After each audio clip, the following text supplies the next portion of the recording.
चाहे जितना दुख पड़े प्यारे, किसी से मत कहो, किसी से मत, चुपचाप मौन होकर सह जाओ। तुम्हारा स्वामी विधान करके तुम्हें दुख भेजा है तो बहुत बड़ा उसमें कोई सुख है।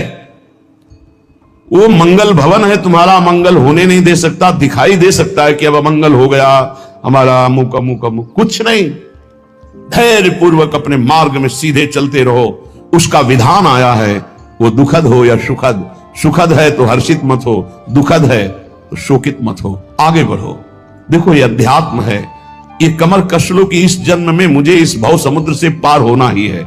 ये जो कमजोर दिल के होते हैं ना, अनुकूलता जहां मिली तो बोले जब से हमने भक्ति शुरू की सब काम चकाचक बन रहे। ये भक्ति का फल नहीं है, भूल मत करना।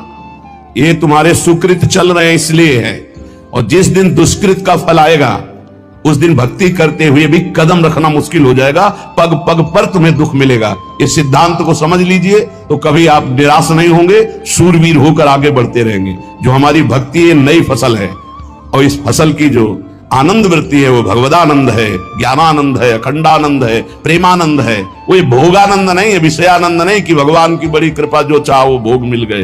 ये सुकृतों के फल है। ये सुकृत और दुष्कृत दोनों को यही नष्ट कर दो और निकल चलो भगवान की परम धाम में, जहां नित्य सेवा सुख का आनंद सहचरियां ले रही है। श्रीपाद कह रहे संतर्जयस ताड़यन, कोई मुझे बहुत डांटे भर्त्सना करे और ताड़यन पिटाई भी कर दे, मुझे कुछ कभी शिकायत नहीं करनी प्रभु से।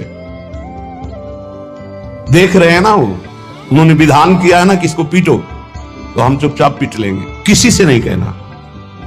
रहीमन मन की मन व्यथा रखिए मन में गोए, सुनिठ ले हैं लोग सब बांटने। इसलिए असंगो हम, असंग किससे कहें अपने दुख सुख की बात। अपना दिल तो दिलवर को दे दिया, जो बीते सो दिल तो उनके पास है, वो तो जाने दुख सुख की बात, हम क्या जाने। हम तो बस आपके हैं। मौन, अपने विषय में न सुख की बात करे न दुख की। मौन बात करे तो प्रभु की करे, नहीं तो मौन। मान लीजिए अगर ये मौन आप धारण कर लेंगे तो निकल जाएंगे माया से, नहीं तो किसी की निंदा कर देंगे, किसी का ऐसा कटु वचन बोल देंगे, परुख वचन बोल देंगे, भजन क्षीण हो जाएगा, भजन करने की वृत्ति नष्ट हो जाएगी। जीवन में अगर कोई हमें कष्ट दे रहा है तो हमारा कर्म है, ना कि कोई व्यक्ति। ये बिल्कुल सिद्धांत तक चर्चा समझ लो।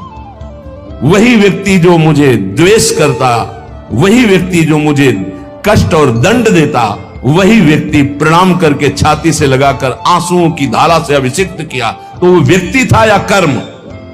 जब कर्म भोग हो गया तो वही हृदय से लगा के अश्रुधारा से क्षमा कीजिए। बहुत ऐसा